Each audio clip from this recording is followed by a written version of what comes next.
Já que tocou nesse assunto, acha que a misantropia é um problema dentro da comunidade vegana e, se sim, por quê? Sim, eu acho que, sabe, o que eu observei é que muitos veganos acabaram descontando essa frustração, essa sensação de ser confrontado com atitude defensiva toda hora. Às vezes, só por falar eu sou vegano, eles se encontram com essa reação defensiva.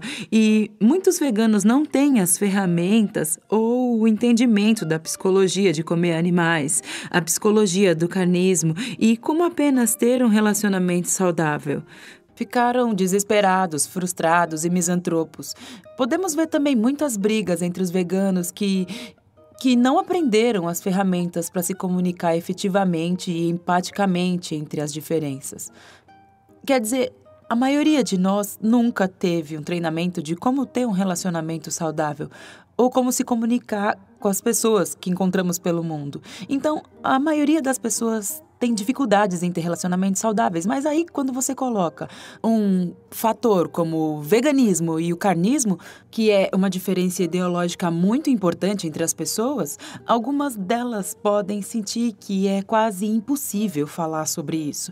O lado bom é que, com o entendimento dos princípios básicos de como ter um relacionamento saudável e seguro e ferramentas básicas para comunicação eficaz, as relações entre amigos e conhecidos podem se tornar muito mais produtivas e ficar muito mais profundas do que já foram antes. E você acha que existe alguma correlação entre o estresse dos ativistas e do ativismo vegano com o ódio à humanidade, à misantropia? Existe alguma relação entre eles? Com certeza. Sabe, é que um grande marco do estresse traumático secundário, que é uma das causas dos surtos que as pessoas podem passar quando não são vítimas diretas da violência, mas são testemunhas da violência, um grande marco é a misantropia. Perder toda a fé que tinha na humanidade.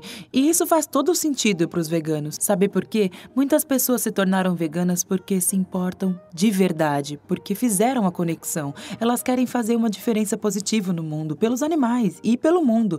E elas ainda são confrontadas com essas atitudes defensivas, são confrontadas com essa mentalidade anti-vegana muitas vezes e em muitas experiências em toda a sua vida.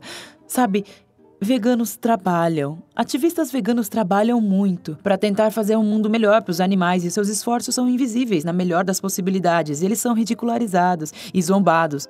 E, com certeza, não é uma coisa fácil estar ciente da atrocidade que é cometida com os animais em todo o mundo. E é uma cruz muito pesada para carregar. E é importante ter essa consciência.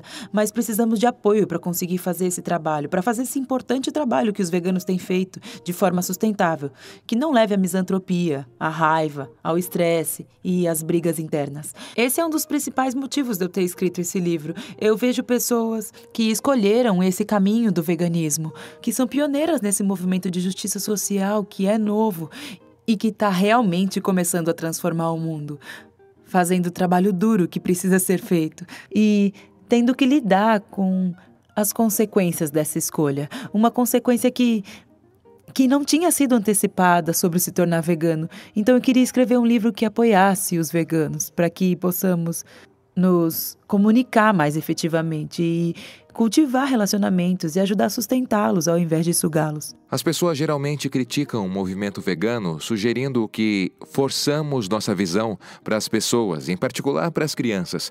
O que diz para essas pessoas? Então, eu escrevo sobre isso no meu livro novo, que o carnismo distorce as percepções de controle e distorce a percepção de opinião, por exemplo. Então, as pessoas... Bom, porque o carnismo é o sistema dominante, a crença é que qualquer coisa que fortalece o carnismo é ideologicamente neutra ou até mesmo, sei lá, valiosa, sabe? E qualquer coisa que diga o contrário é o oposto, por exemplo. Pode reparar, quando se trata de falar sobre veganos que criam seus filhos veganos, julgam que os veganos estão impondo a sua crença em seus filhos, mas não usam o mesmo julgamento para falar de pessoas que estão impondo o seu carnismo para os filhos deles. Além disso, a maioria de nós assume que criamos nossos filhos para abraçar nossas crenças. Por isso não perguntamos a um judeu por que não estão criando seus filhos cristãos. Veganos são uma pequena porcentagem da população, acho que em torno de 1% da população em geral, o que considera ser a maior barreira de entrada para a maioria das pessoas. Isso depende de onde eles estão localizados no mundo, sabe? Para algumas pessoas é a disponibilidade de comidas veganas. Para outras é não ter informações sobre o veganismo. Para outras é viver em uma cultura que é, talvez mais comprometida e voltada para o carnismo. Por que acha que o veganismo vai substituir o carnismo como ideologia? O carnismo está indo pelo mesmo caminho que todos os outros ismos opressores que agora estão começando a se desestabilizar, como o sexismo, o racismo e os outros ismos, que obviamente não são os mesmos, mas estão seguindo a mesma trajetória. Quando um comportamento se torna uma escolha, toma uma dimensão ética que não tem a mesma forma que ele tinha antes. E as pessoas começam a questionar. Quando um comportamento se parece com uma necessidade e o público é levado a acreditar que temos que matar esses outros para a sobrevivência da raça ou da espécie, as pessoas seguem os ditados dessa ideologia. Mas uma vez que se torna claro que não é uma necessidade fazer parte de um comportamento que está nesses valores, esse comportamento toma uma nova dimensão ética. E é isso que vemos que está acontecendo com o veganismo hoje. Mais e mais pessoas não conseguem continuar justificando o ato de comer animais como uma necessidade. Aconteceu alguma coisa recentemente que aumenta a sua esperança para o movimento? Aconteceram algumas coisas, deixa eu lembrar. Quer dizer, eu viajo muito, então... Sim, é que só de ir a festivais veganos em lugares como a Malásia. 3 anos atrás, eu estava em Kuala Lumpur, na Malásia, e eles tiveram um festival vegano e estava lotado. E muitas pessoas lá não eram veganas ou vegetarianas e estavam extremamente abertas e receptivas. Eu dei palestras pela Coreia. Na Coreia do Sul, meu livro foi traduzido para coreano. Foi a primeira língua estrangeira em que ele foi traduzido e todas as palestras estavam lotadas. Quase 100% das pessoas comiam carne. E tive respostas tremendamente receptivas. Então, eu tenho visto e acredito que as pessoas são muito mais parecidas do que diferentes em todos os lugares que eu vou. A todos os lugares que eu vou, eu vejo pessoas que se importam de verdade com os animais, se importam com a justiça, se importam com a verdade, se importam com a saúde, se importam com o meio ambiente.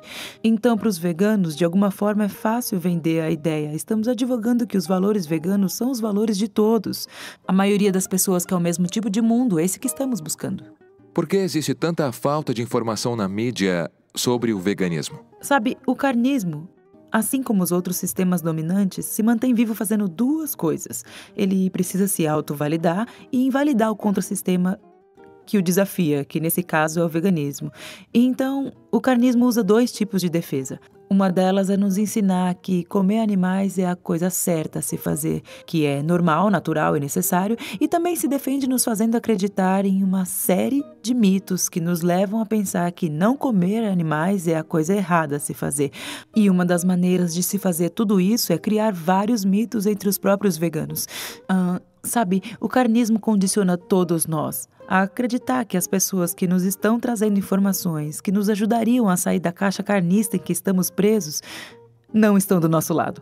Condiciona as pessoas a resistir às informações que os veganos trazem. E então existem muitas informações erradas sobre os veganos, simplesmente porque não existem muitos veganos no mundo. E não existe muito conhecimento e entendimento sobre a experiência vegana. E também porque o sistema dominante é o carnismo, que nos condiciona a ter percepções distorcidas de qualquer um que queira desafiar esse sistema. Por exemplo, foi isso que aconteceu com as feministas, as que sofreram na luta pelo direito da mulher poder votar, que foram vistas como loucas, histéricas, anti-homens, sabe? Feministas foram vistas como queimadoras de sutiã que odeiam homens. É uma maneira de atirar no mensageiro, pois se você atira no mensageiro, você não tem que levar a sério aquelas mensagens. Você acha que no futuro pessoas serão chamadas de carnistas e veganos não serão chamados de veganos? Eu pessoalmente não uso o termo carnista para rotular pessoas.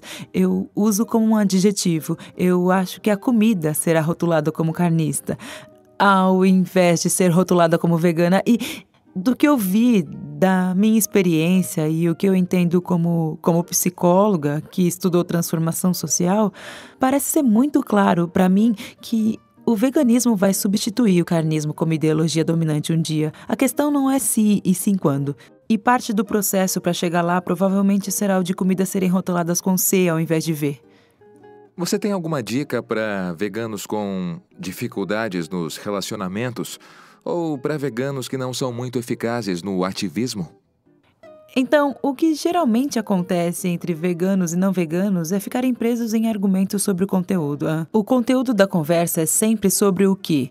Sobre ter produtos animais em casa ou não, onde ir jantar, se terão um peru de Natal em cima da mesa ou não. Essas são conversas importantes de se ter, sem sombra de dúvida.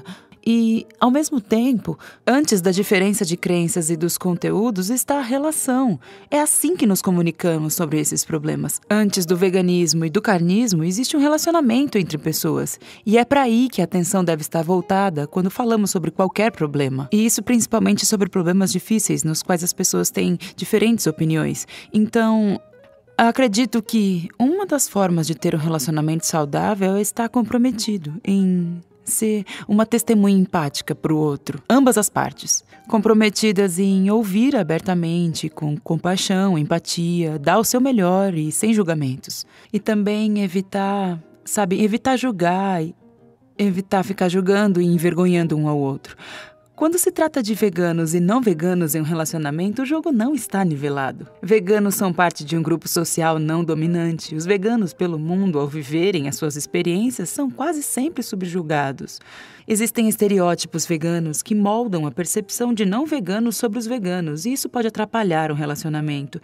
Então é importante que ambas as pessoas sejam testemunhas uma da outra, e é especialmente importante que o não vegano, na vida do vegano, esteja disposto a ver o mundo pelos olhos do vegano. Sabe, é que pedir para alguém próximo ser vegano pode ser bastante desafiador. O que os veganos podem fazer e o que eu acho que eles devem fazer é pedir para as pessoas nas suas vidas aprenderem sobre o veganismo. Não para convertê-las para o veganismo, mas para que essas outras pessoas possam entender o vegano. É impossível ter um relacionamento conectado e verdadeiramente seguro se uma pessoa não entende o mundo da outra.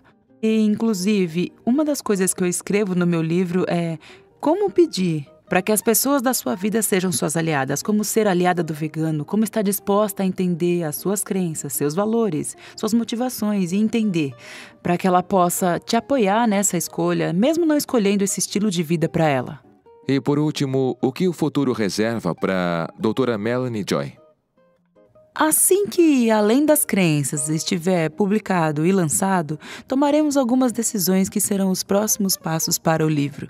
Todos nós gostaríamos de oferecer mais apoio vegano. Expandiremos a ONG para ter um ensino online em uma plataforma, para que possamos atingir milhares de veganos ao mesmo tempo, ao invés de só centenas de veganos. E, de fato, aumentar nosso apoio para os veganos. Cada vez mais pessoas estão se tornando veganas hoje em dia, e eu acho que o movimento faz um bom trabalho em trazer essas novas pessoas para dentro. E nós poderíamos fazer um trabalho ainda melhor, produzindo mais conteúdo de apoio, para que os veganos sintam esse apoio e a conexão que precisam para se sentir sustentavelmente e efetivamente veganos. Então é nisso que nós queremos focar daqui para frente. Versão brasileira Fala Vegan!